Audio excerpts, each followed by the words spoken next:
This is Gabriel Gonzalez for Cageside Press, and I'm here with the breakout star of the UFC strawweight division, Vanessa Little Monster Demopoulos. Vanessa, so we're about roughly a month out from the fight. How are you feeling? How are you doing? Give us the latest.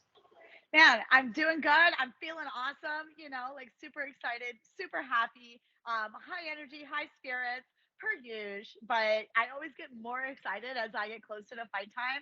So it's been a good day. It's been a good day. What I find very entertaining about you and just the whole story is that it is very rare that a fighter gets to make a, quote unquote, a second first impression. And going back to January, I don't know if there's actually the majority of fans even realize that wasn't even your UFC debut. And respectfully, okay, look, we've been through it. You fought JJ Aldrich, short notice, moved up in weight, et cetera, et cetera. Just didn't go your way. Then you get the fight with Silvana. They move it from Quiet Apex to Anaheim, where you used to live in Southern California for years, and everything has just taken off from there. It used to be I only saw a couple people talk to you. Now all of my friends seem to want to talk to you. All my coworkers seem to want to talk to you. I see you on Fight Pass. I see you still competing in jiu-jitsu. I see you selling more books. Can you even put it into words what it's been like to just you kind of got a second chance to reintroduce yourself to everybody on the big stage? That was such an amazing moment to be able to go out there and make the impression that we made, especially like you said, that wasn't my debut in the UFC. So, because everyone's always got their eyes on you during your debut, but that night for me was life changing in so many ways, and I didn't even see it coming. I had no idea that that was what was about to unfold in the moment. I was just being me, the standardized, crazy little monster, excited person that I always am, and the world fell in love with that, and I fell in love with the world at the same time, and it was just so awesome. There's been so many things that have happened and transpired since that fight, and to be able to just like be able to live in the moment, to be very present, because those are the things that we always dream of, like, I mean, for me, I did, those are the things I always wanted and hoped for and like wished for. So now that they've started to unfold, it's been nothing but a dream come true. I couldn't be more grateful and happy to be able to be that for everybody. Let's reminisce a little bit. The internet absolutely couldn't get enough of you jumping into Joe Rogan's arms. I sent you a few. I'm going to put them up on the screen. You have Francis Ngannou with Joe Rogan. You have the memes, Joe Rogan's wife. How does he feel about Vanessa, former stripper, jumping into his arms? I mean, what's it? Okay, like it's entertaining for me just knowing you. What's it like Yeah. for you to scroll through and you're just tagged and probably being sent a lot of these, just the internet humor that went along with jumping into Joe Rogan?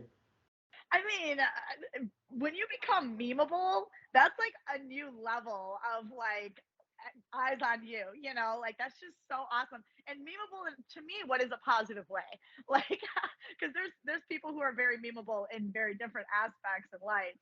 So I just think it's so cool. I get to laugh at these things, like I've seen such funny ones, like Conor McGregor standing in front of this TV and they're like Joe Rogan's wife making her UFC debut 2022.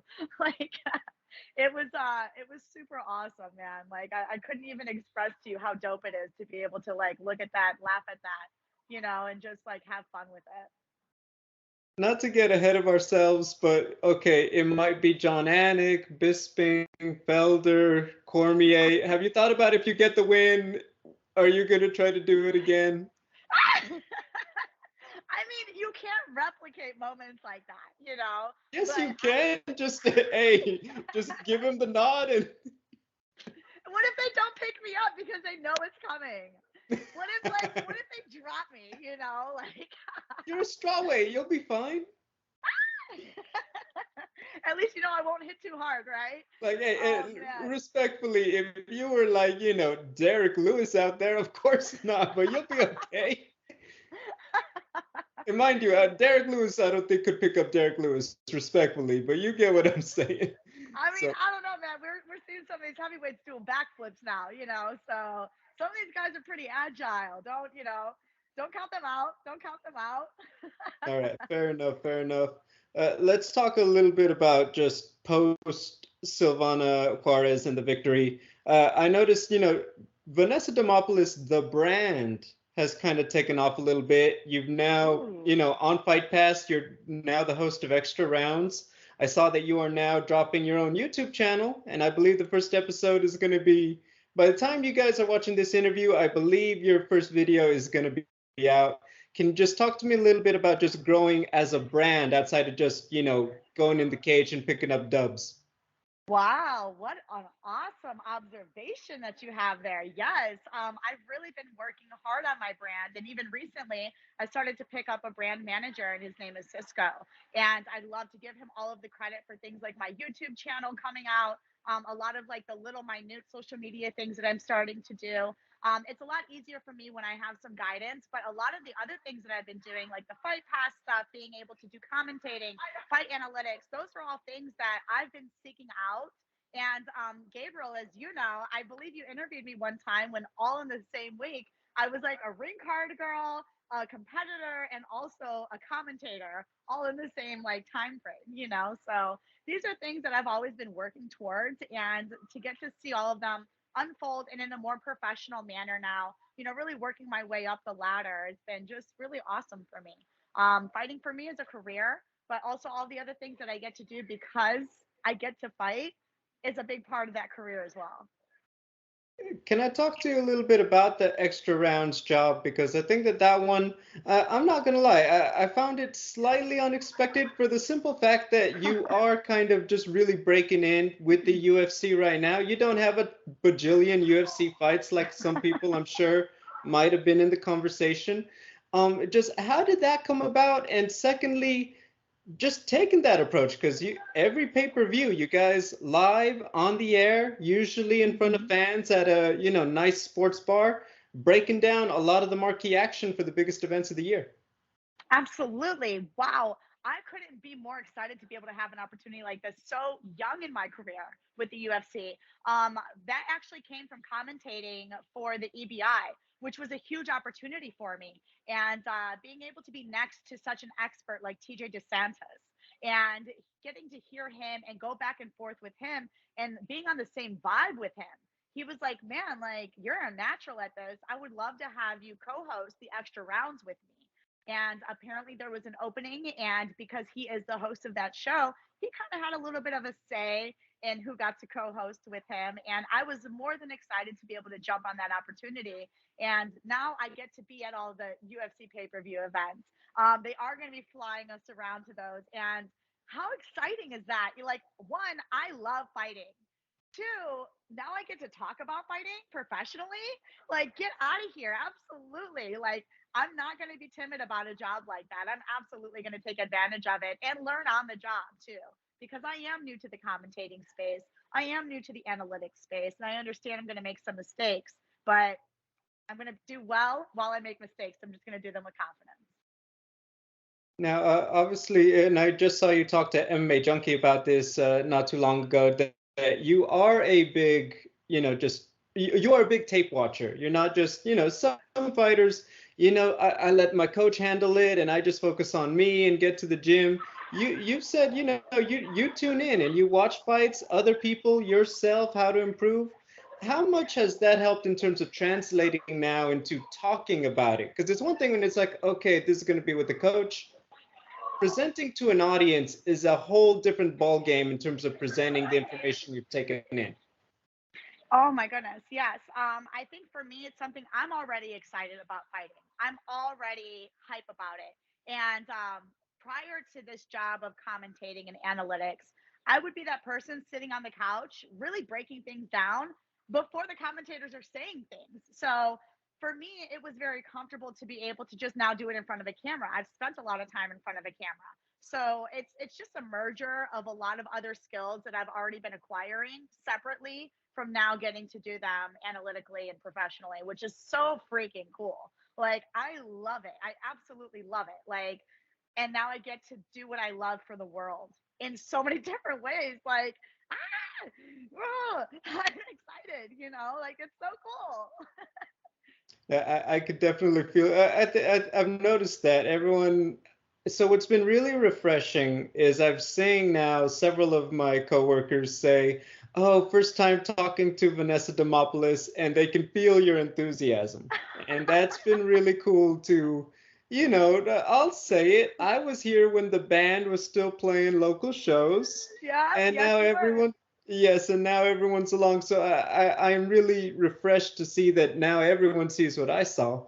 But I want to ask you a little bit about, okay, I find this so interesting because, like I said, we've talked many times over the years, pre-UFC, etc., that to be quite honest with you, Vanessa, I don't need to talk to you about being a stripper anymore. I kind of know everything. I know it's the family business. I know that you competed in pole dancing. I know you wrote the Bible. I know the commandments. And, respectfully, I think several interviews back, not even the most recent one, you know, I'm moving away from stripping, Gabriel. Yes, Okay, yes. been there, done that. As you've now gotten more attention, it feels like that is now the common thing. I see the pole dancing with the one reporter. I see everyone wants to talk to you about this and that. Is it, how is it for you? Because you've told me you're looking to, full-time fighter and, you've quit the business now several times, if I may say so. Yes. What's it like to like, is it just you could take the girl out of the club, but you can't take the club out of the girl? What's going on? I mean, kind of exactly that, actually.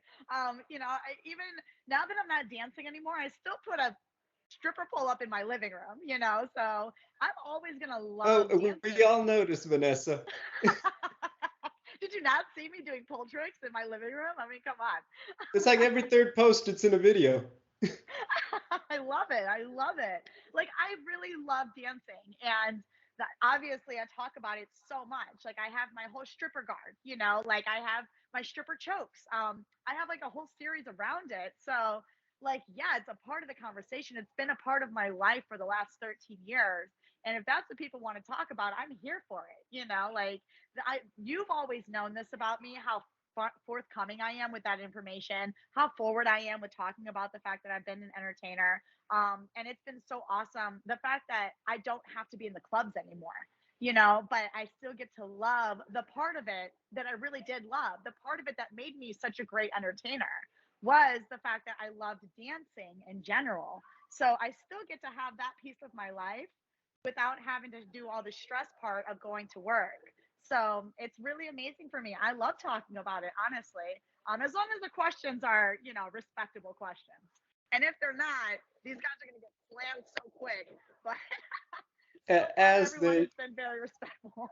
as they should. I hope everyone is behaving when they talk to you. All right, That's so right. I dug into the well to find two refreshing questions since we've talked about a lot. First one's an easy Ooh, one. How have the okay. sales of the stripper Bible been going since you took off? So initially, I wasn't ready. Again, I had no idea that what was going to happen at UFC 270 had unfolded. So I wasn't ready for all of the book sales that came after that, and I had to restock books. So initially, there was like a lot. It was really overwhelming. And now I don't even think my books are up anywhere. And actually, MMA Junkie just asked me the same thing about can they purchase books, and I'm like, oh my goodness, I have to establish that, but I do have them available. And yeah, it's been interesting.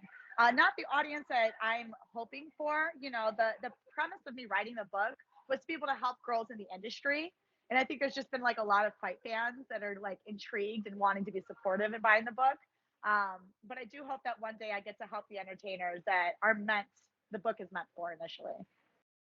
Now I have a more personal question because for fans who haven't followed you, your fight gear has almost always featured, God's warrior, Yes, very, religious symbolism, very just you have your faith literally on your gear, on your stuff and everything.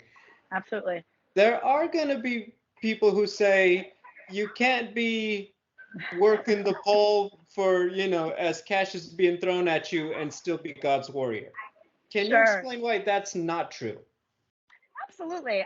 There is nothing biblical about dancing, and I think that people they have their own perception of religion. They have their own perception of God, and they put their own insecurities onto other people, and it's projection. They feel shame for things that they do. So then they try to shame other people for things that they're doing. And it's just not true. I have my own personal relationship with God. I'm very, very close with God. I'm extremely spiritual, but I am not ritualistic. I would never call myself religious. I am extremely close with God. I do believe in Jesus Christ. And I think that's a personal relationship that all of us need to have. And honestly, if you went back to the biblical days, I would be that person in the Bible. They always talked about the people who weren't supposedly like the religious ones who ended up helping out people like Jesus, who ended up helping out people like Peter, and those were the ones that were the biggest help because they were unsuspecting. So my relationship is very close. It's my relationship, and it's not for anybody else to judge. But I mean, they judge still, and they judge as they will, and that's fine. I'm here for it. I know myself. I appreciate you speaking candidly about that. And, I think that's something as people learn about you. Look, it's very simple. I think I'm not the first one to maybe see that that's a question that comes up. So I do appreciate just your candor about it. Vanessa, Yeah. we do have some business to talk about, though. Jinh Yu Uh-huh. Frey, June That's right. 25th, UFC Apex. I mean, what are you expecting her to bring to the table as an opponent? Jin Yu Frey is someone, she has a lot of fight IQ. And she is smart, she's extremely smart. I mean, the girl has like the craziest neural, what are her like master's degrees in like neurology or something? Like, She's one smart woman, for sure. man, she is smart, smart. So, and she's also very skilled. She's very strong. Obviously, what we're looking at is champion versus coming back. Jin Yu Fry is a very smart person. No doubt about that, and I've seen her, she likes to strike with the grapplers and she grapples with the strikers. So she is well rounded. Even Sam Hughes talked about how good of a wrestler Jin Yu is. And I know that she's working on her game accordingly. I know she's more of a stand-up fighter in general. So, but I'm really excited to see the champion versus champion. She was the champion of the 105 division for Invicta. I was the champion of the 115 division for LFA, but she's stepping into my territory. This is my ground. I am the 115er. And yeah, so we're going to see how everything unfolds.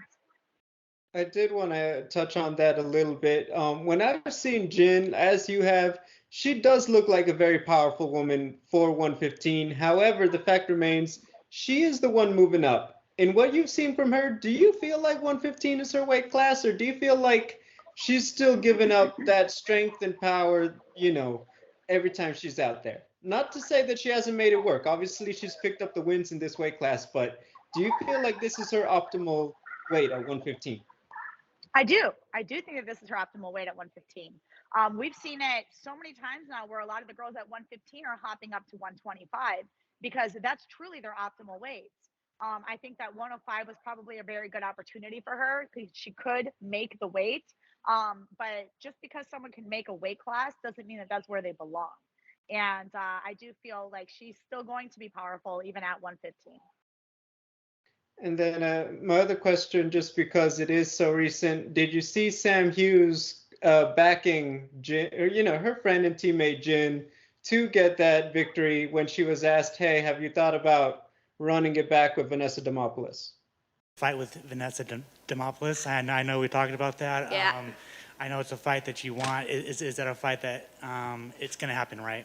Yeah, probably. What I'm really excited about is 1 month away from here, Jin, my training partner, fights Demopoulos. So I feel like she's going to whoop her ass, and then eventually down the line, I'll fight Demopoulos and whoop her ass. So I was, that fight in LFA, I was dominating the first 3 rounds and then just got caught because I was stupid. I went against the game plan.